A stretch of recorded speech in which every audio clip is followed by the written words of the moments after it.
hometown hero, Dr. Ben Carson.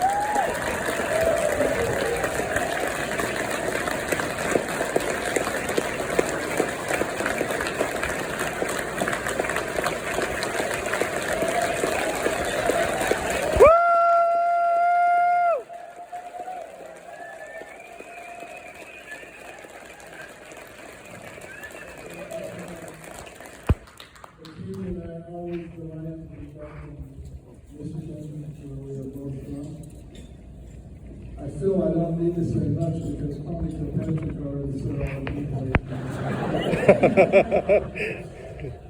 But I just want to start by saying, you know, everybody has disclaimers these days.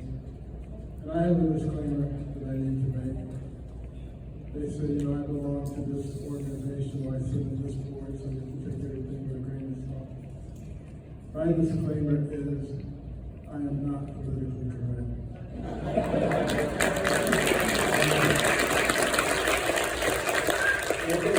I intentionally try to insult people, because I know it.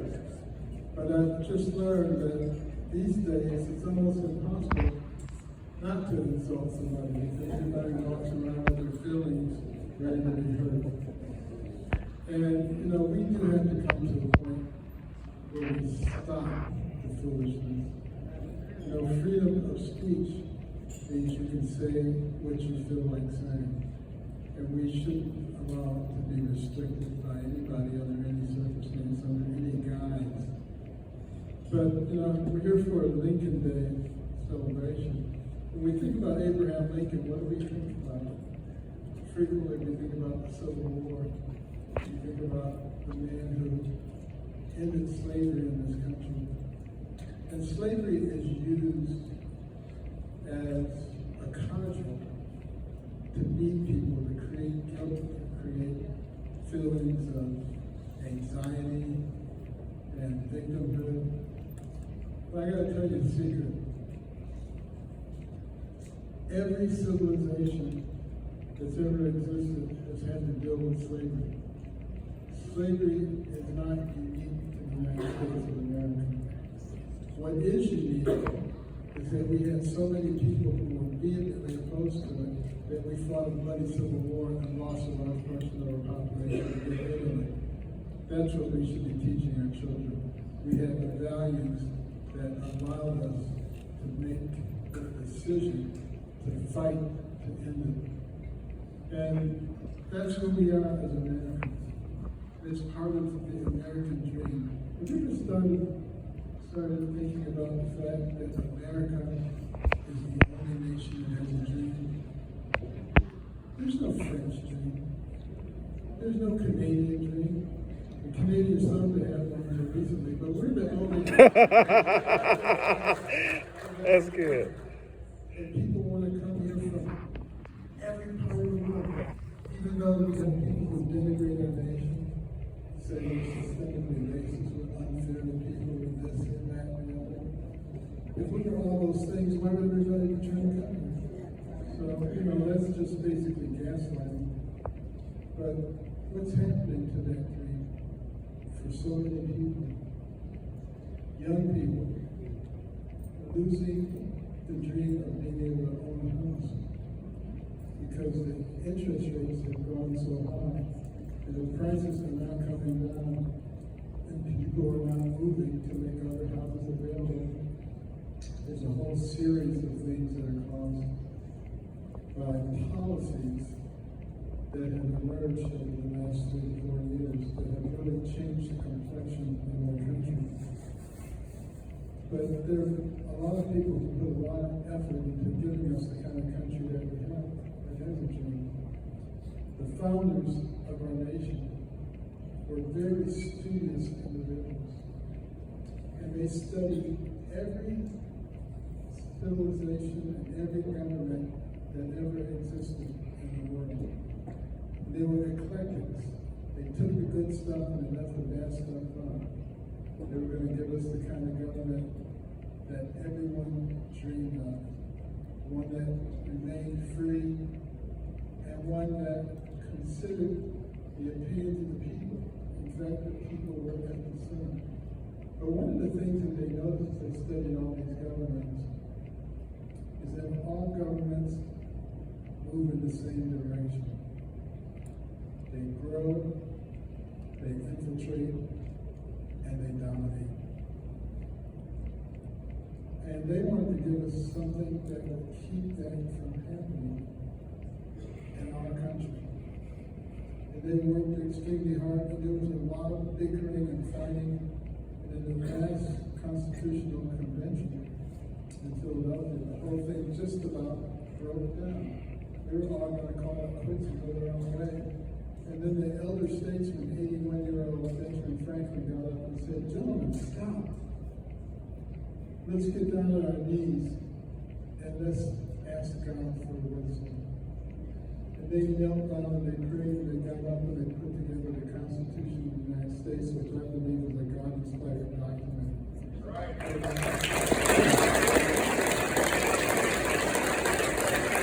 When Benjamin Franklin came out of that hall, he was asked by a woman, "Sir, what do we have here? A monarchy or a republic?" And he said, "A republic, if you can keep it. If you can keep it." So we kept it for 248 years. But we're as close to losing it right now as we have ever been during any of that time. Just witness the fact that we have an administration in place that is willing to use the Department of Justice to go after a political foe. Yeah. The kind of thing that you would expect in Russia, the kind of thing that you would expect in China or in the Banana Republic, lately going on in our country. And getting away with doing something like that. This is where we are now. This is a very serious situation. If it's allowed to go on much further, this will no longer be the home of the brave. This will no longer be the land of the free. This will be something else. And that's one of the reasons that it's so important for all of us to get involved. You know, my American dream as a youngster was to be a doctor. I loved medicine as a kid. Anything that had to do with medicine, on television, on radio, I was like the Dr. Kildare, Dr. Casey, man, I was all over that stuff. I even like going to the doctor's office. And I would gladly have a shot just so I could smell the alcohol. But maybe not a COVID shot.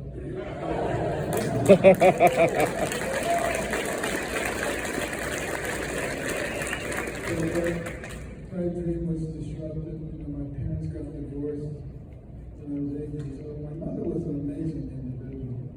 You know, she came from a huge rural family in Tennessee, very poor, shuffled from home to home, never had a place that she could really relax and call her home.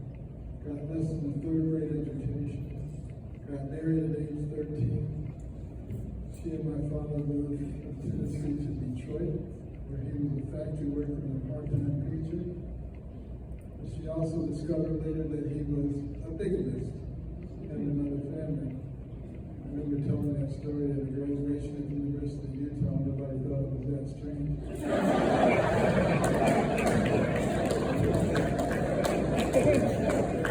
But seriously, that was strange. And that resulted in the divorce, and we were shuffled from place to place. But finally, some relatives in Boston took us in. Typical tenement, large multi-family building, board buildings and doors, sirens and gangs, rats and roaches, murders. Both of my favorite cousins were killed. That was the kind of environment that it was. But my mother worked extremely hard as a domestic, cleaning other people's houses, leaving at 5 in the morning, getting back at midnight, because she didn't like the idea of welfare. And after a couple of years, we were able to move back to Detroit, still in a multi-family dwelling, still in the dilapidated areas. But, and I was a terrible student. Probably the worst student you've ever seen. Everybody called me names, they called me dummy. But I did have a mechanism of revenge. I was very good at one thing. That was getting other people kicked out of class. I would study my classmates, figure out what made them really, really angry.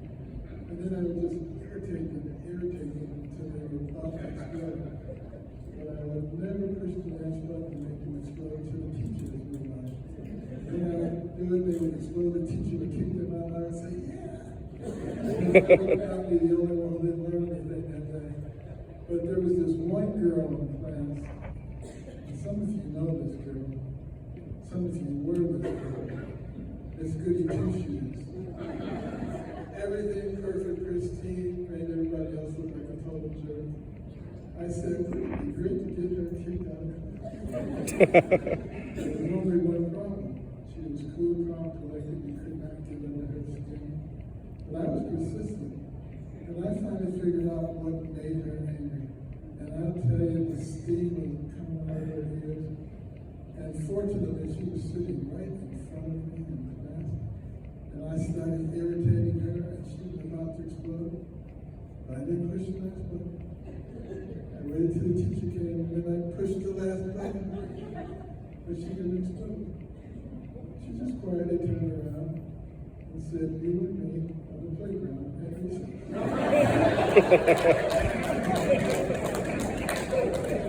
So that didn't work out that well. I did start messing with people.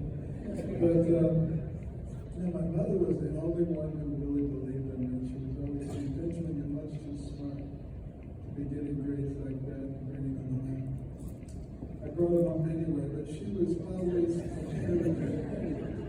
And she didn't know what to do. She prayed for wisdom.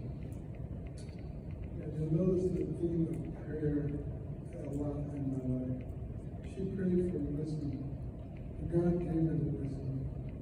That is to make us read and stop looking at television so much. And we didn't like that idea very much, quite frankly. In today's world, we got what we call social services on it.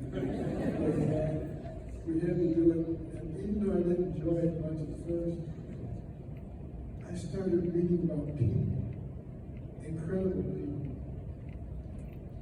entrepreneurs, scientists, and surgeons, and explorers, and innovators. And as I read those lives, I began to realize that the person who has the most to do what happens to you in life is you.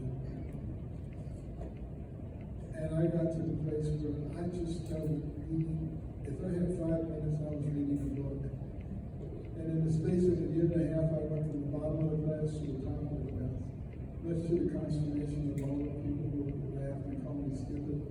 Kids would now come to me saying, Benny, honey, what's wrong? And I would say, sit at my feet, don't score where I score. That was perhaps a little obnoxious. But it sure felt good to say that to those turkeys. But you know what? I had exactly the same brain when I was at the bottom of the class that I had when I was at the top of the class. And what does that tell you about human potential and the human brain? You know, the brain starts to develop at conception. Millions of neurons every day. They run billions of neurons every day. That's why when a baby is born, that brain is still developing very rapidly. That's why newborn babies sleep 20 to 22 hours a day. That brain continues to develop until the mid to late 20s. Some people are never fully developed. But I want you to think about something. You have people telling 9, 10, 11, 12, 13-year-old kids with undeveloped brains to make decisions about their gender and to undergo procedures and take medications that will permanently alter their lives. Preach. In many cases, without the consent or knowledge of their parents. What is that? That is child abuse. True.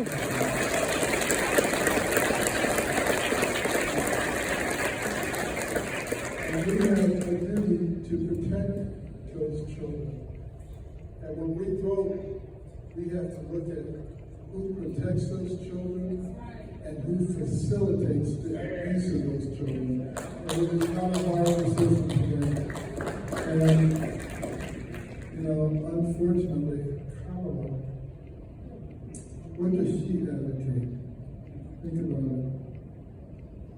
Medical assistance for people who don't belong here, who will float the Medicare and Medicaid rosters, cost us an incredible amount of money.